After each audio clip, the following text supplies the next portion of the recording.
Anyway, I want to talk briefly about Iraq, a little less briefly about Libya, and then say quite a bit about Syria, which is, of course, the current crisis. And I've been covering Syria off and on since the start of the crisis in 2011, partly for The Guardian, partly for Middle East Eye, a website which started 4 years ago, and partly for London Review of Books. But my main theme is that what we call liberal interventionism has almost always led to disaster, and that the Labour Party should learn the lessons from it if we want to avoid more disasters in the future. Big powers have, of course, frequently intervened militarily in other countries' crises or taken sides in other people's civil wars. So that's not new. But it's only in the modern era that these interventions have been called liberal or humanitarian. These are great adjectives, of course, because they imply the interventions are altruistic, kind of good Samaritan activity. You have no real interest, but you help somebody who's suffering just for the sake of being a good person.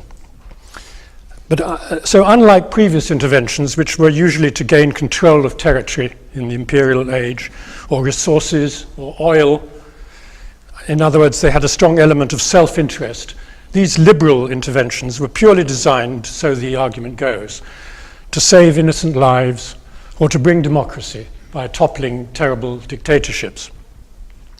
The first such intervention in the modern era was in Kosovo, exactly 20 years ago, 1998, 1999. Now, I said at the beginning that liberal interventionism almost always led to disaster, because actually there have been some cases where it's been a success. Kosovo, I would submit, is one of them. There was a humanitarian crisis, a genuine one, of hundreds of thousands of people being ethnically cleansed. The intervention came by NATO, was relatively short, few people were killed. I mean, few, still 2,000 were killed, but it wasn't anything like the same as Iraq or Libya or Syria. And the situation was reversed. The refugees came back home, the ethnic cleansing was stopped, and the society is reasonably well working. Then again, there was another brief intervention in Sierra Leone, if you remember. It lasted only a few months. The rebel forces in Sierra Leone, it was a civil war, were very weak, and British forces were able to subdue them fairly quickly with minimal casualties, and Sierra Leone has seen nothing better, had a very good system since then. Of course, Tony Blair was in charge, was Prime Minister for the Kosovo and Sierra Leone, and I think it somehow went to his head. He thought that he always knew the right way to intervene, when to intervene, and it would always be successful. He thought he had the magic touch. So that when Iraq came along, he felt he was the experienced person. George W. Bush was a new president relatively, and Blair could give advice to the American president on how to intervene, and so he became a 100% supporter, as we know, of the Iraq intervention in 2003. Now, obviously, the main reason given for trying to remove Saddam Hussein was weapons of mass destruction.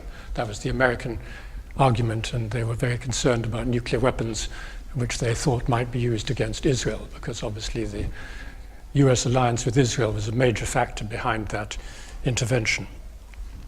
But Tony Blair tended to use the liberal intervention argument more than the WMD one. And he still does now. I mean, even in the most recent interviews he's been given, when he's been asked whether it was a mistake to have gone into Iraq, he says, Iraq's better off without Saddam Hussein. That was always his argument. Get rid of a dictator, it must be better. Whatever happens, it's better to have a different government than a dictator in charge. Now then comes Libya. Of course, that was under David Cameron. Tony Blair was no longer in power. Now here the argument for Western intervention was entirely on humanitarian grounds. Even though there had been WMD in Libya, Gaddafi had given it up. As we now know, it's been constantly reminded to us now over Iran and North Korea that Gaddafi gave up his nuclear weapons. So there was no real WMD issue. It was a civil war beginning, the uprising against Gaddafi.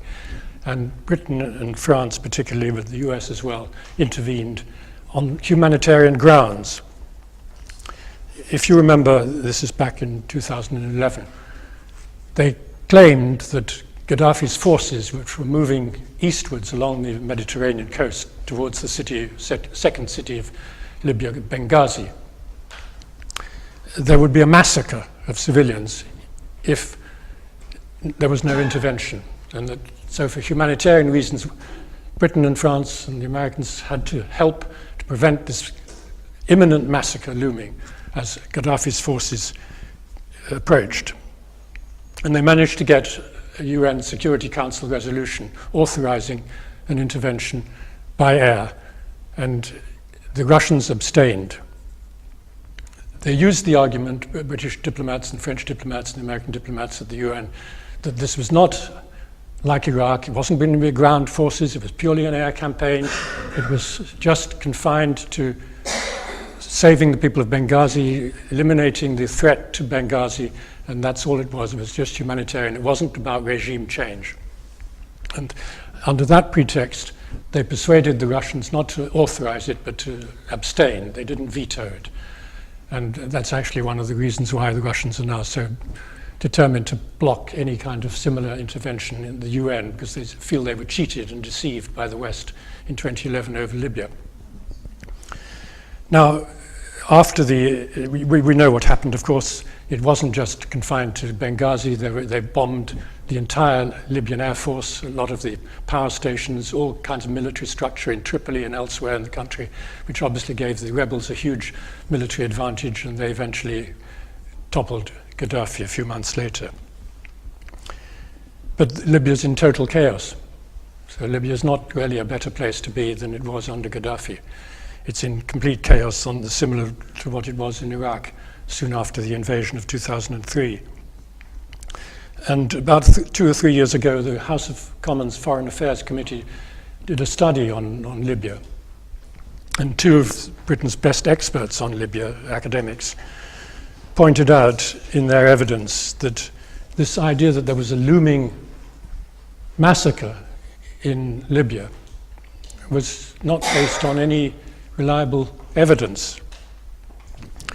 A woman called Alison Pargeter, who's an academic, told the committee, and I'm quoting, Gaddafi had already retaken other towns in the east, but there'd been no large-scale massacres there. And actually, the regime's initial reaction after the uprising started, even in Benghazi, was to try to reach out and appease some of the rebels, make a deal with them. So why should they suddenly be massacring people in Benghazi when they hadn't done it in the other cities they'd captured? And George Joffe, Professor George Joffe, another expert on the Middle East, said in his evidence to the committee, there were past examples of the way in which Gaddafi would actually behave. If you go back to the American bombings in the 1980s of Benghazi and Tripoli, Gaddafi spent 6 months trying to pacify the tribes that were located there. He was very careful to avoid a tribal violent response. He preferred to negotiate. And Joffe then pointed out that in Tripoli and Misrata, which Gaddafi had taken control of fully earlier, before the Benghazi scare, he said that the 95% of the people who were killed were males. There were no killings of women or children, which shows that it was pretty much combatants who were killed. This was not a massacre of civilians, defenseless, innocent civilians.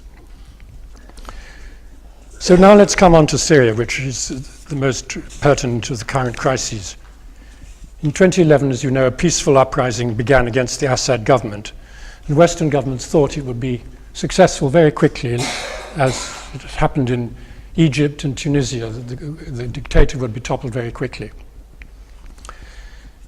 It didn't happen, and arms started to come in from Sunni regimes in the Gulf, particularly Qatar, the United Arab Emirates and Saudi Arabia. They started to arm and finance Sunni fighters in Syria. And Turkey, which is of course another Sunni-led state, allowed guns and fighters to cross the border from north to south, from Turkey into Syria. So it was already a foreign intervention in a civil war. And I, as I said, was in Syria twice in 2012. And we often forget, in the way the media reports Syria, it reports it as though the people who support the government, the people who support the rebels, and it's kind of the two sides to the argument. It's not often reported that there's a huge number of people who you might call the silent majority, who don't like either side. They don't like the government very much. They don't want the rebels to take over either. And they certainly don't want military activity that's going to destroy their homes, because obviously the main thing people want is not political freedom, it's security for their families. That's the priority for most people. And I remember in 2012, soon after the first armed attacks began in the suburbs of Damascus, and the regime responded massively with the use of tanks and aircraft. Talking to activists, you could still find activists quite willing to talk to Western reporters in Damascus, who said, you know, we're very uncertain about this. We can see what happened just a few years ago in Syria and in Libya. And we don't want foreign intervention. Particularly, we don't want ground troops. It'll just lead to chaos and sectarianism and more bloodshed. So there was quite a big debate among civilians about what should we do. Should we support these rebels coming into our suburbs, or should we try and tell them to keep out? And the dominant mood among people I spoke to from Damascus, from Zabadani, which is what area close to Lebanon, and Homs, another of the big cities in Syria, was to say, we don't want foreign intervention. We don't want the militarization of this conflict. You know, we try to have peaceful protests. If it's not working, there's not much we can do, because this is a very powerful regime with a very well-trained army and highly lots of weapons and aircraft and so on. But that didn't prevent the West going in nevertheless and encouraging the Saudis and the Qataris and the Turks to continue arming. And of course, the US CIA started arming the rebels too, and Britain did too. It's not often reported, but Britain took sides very clearly in the Civil War. The government keeps saying we didn't supply lethal equipment. So that's true, they didn't send weapons, but they sent Land Rovers, they sent communications equipment, they sent flak jackets, they sent helmets, they sent night vision goggles and so on. So they were helping armed fighters. And we were taking sides yet again in somebody else's civil war. Well, things only got worse because the regime is extremely strong and determined to survive. And so it used massive force. So the more the rebels came in, the more force used by the government. And of course, they're now slowly winning. And there's still war in the north with the Turks who've recently come in. There's still some pockets of IS on the border with Iraq. But the main population centers of Syria are now back in government hands. And I would submit that this is a good thing. That most of the media comment implies that this is a disaster, that Assad is winning. But actually, if you follow the argument that I've used just 10 minutes ago, that people want security, they want an end to the fighting, they don't want this war to go on anymore.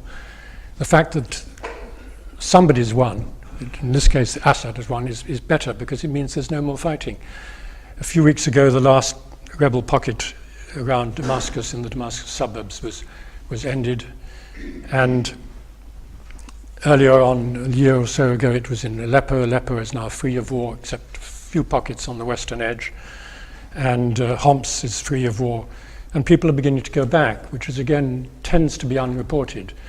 I mean, I was in Aleppo in September last year, and already then the UN was saying, it's not the Syrian government figures, it's UN figures, 290,000 people had already returned to eastern Aleppo, which only 6 months before had been the scene of massive fighting. People are desperate to go back to their homes. Even if their homes are partly destroyed, they can rebuild. And I saw that happening in Homs and in Aleppo. And as I said, people, how has it been done? It's been done, how has Assad managed to win? It's been partly use of air power, and of course we have seen television pictures of massive bombing, and there's no doubt that that's taken place. The huge areas of these cities are very badly destroyed. But there are other areas, as I've just hinted, that are only partially destroyed, that can be reconstructed, and people are doing that. It was partly done by sieges, and the point of these sieges was, it had a sort of political effect. The idea was to try and mobilize civilians to say to the opposition, look, it's pointless you're carrying on fighting, leave, get out of our areas. We're just being starved, we're being bombed, we're not going to win, it's destructive, go. And in many of these cities, like in eastern Aleppo and in Homs and in the eastern Ghouta area of Damascus recently, the message has finally got through to the rebels to leave. And the Assad government has been quite clever, because instead of just saying to people who surrender, you're now prisoners of war, which is the usual tactic in any conflict, you lock up the surrendering fighters, Assad's been saying, you can just leave. We're providing buses to take you to other parts of the country which are still in rebel hands if you want to. And you can take your Kalashnikovs with you can take your sidearms with you, and we will bus you to another opposition area. It's a pretty weird precedent, and I can't think of this happening in many other wars in the past. And it's working.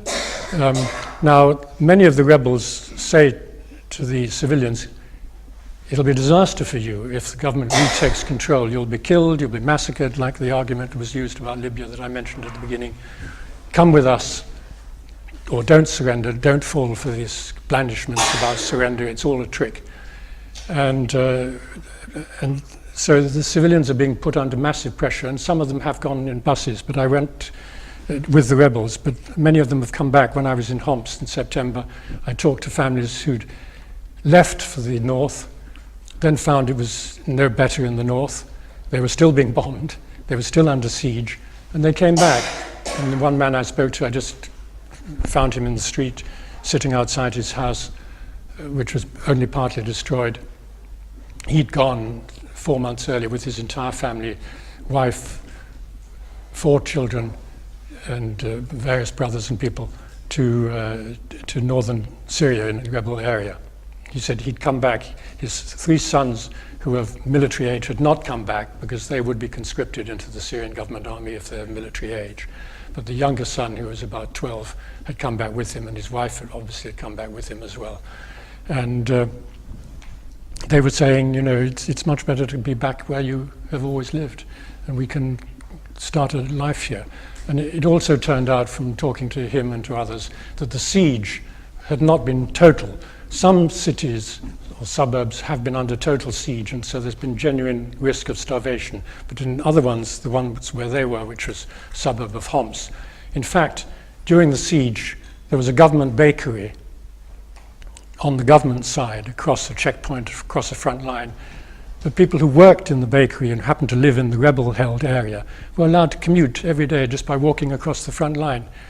But they paid the people at the checkpoint. I mean, checkpoints are wonderful things, especially if you let people through, because you take money, you take a tax, both directions, in and out. And so it's in the interest both of the government and the rebels to have checkpoints where you can go through rather than have a total siege. There's no money involved in a total siege. There is if you have a partial siege in the porous border that people can pay to cross. There were schools on the government side, and children and teachers who were living in the rebel-held areas were able to walk across to school every day and then come back in the evening. So sometimes, again, the media exaggerates, implying that every city that's under siege, it's total and there's starvation and malnutrition and so on. And in many cases, that's not the case. The starvation stories are terrible truth, that there are some like that, but they are the small minority. And so actually, over the last couple of years, some 2 million people who were in areas that were under constant bombardment are now back in their homes in peaceful areas. And more want to come back too, from the camps in Lebanon and Turkey and Jordan. So I'm getting to the end of the time, I think. There's plenty of chance to go into other aspects and questions, but I would say what should Labour do now? Well, I think the Labour government should stop. I mean, if there were a Labour government, the British government should do it, but I don't think they're going to do it under this administration. The Labour government should take a genuinely neutral line on Syria. It should cease supporting one side, and the rebel side. We should stop sending these flak jackets and night vision goggles and so on. We should make it absolutely clear we want a peaceful, negotiated solution. We're not taking any sides. We want to help people return to their homes. So that means we have to reopen contacts with the Syrian government.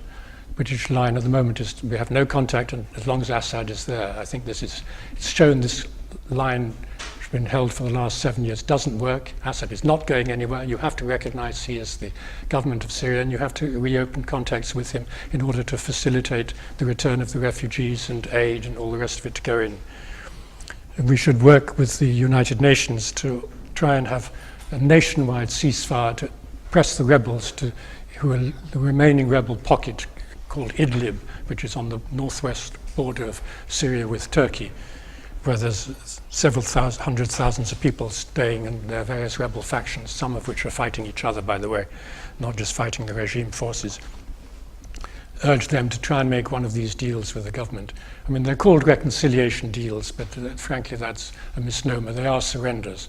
But as I say, they're surrenders of a very peculiar kind, where you're not taken prisoner immediately, you're certainly not executed, and you can go back to normal life. And let me just end with some of the quotes that people told me in Damascus when I was there in September, if I can find the right piece of paper. I mean, I must just say that when you're working in Damascus, if you're TV or radio, you have to have a government minder with you at all times. So you're quite constricted in what you can say and do and go to. If you're a print journalist like me, you're much freer. For trips out of town like Aleppo and Homs that I mentioned, you do have to have a government minder, a driver who is authorized and licensed by the government, and a government translator. But in Damascus, in the evenings and so on, you can go and talk to anybody you like. And I have been a number of times, as I mentioned, so I know people who are completely independent. Some of them are quite anti-government. And I feel I can, really get the truth from them. One of them is a young woman who, in her early 30s, whose parents still live in Damascus. She's moved abroad out of disappointment to Beirut, but she still returns regularly to visit her parents. And she said, this was in September last year, 2 years ago, I was still interested in politics. Now I don't care. Politics are a dead end. What people wanted a few years ago hasn't worked out. The destruction has been so huge. People just want peace for themselves and their loved ones. And she pointed out that actually in the Damascus Old City, a whole lot of new bars and cafes have opened up. She said people no longer care about the country's future. They smoke shisha, the pipes, and they just live for the present.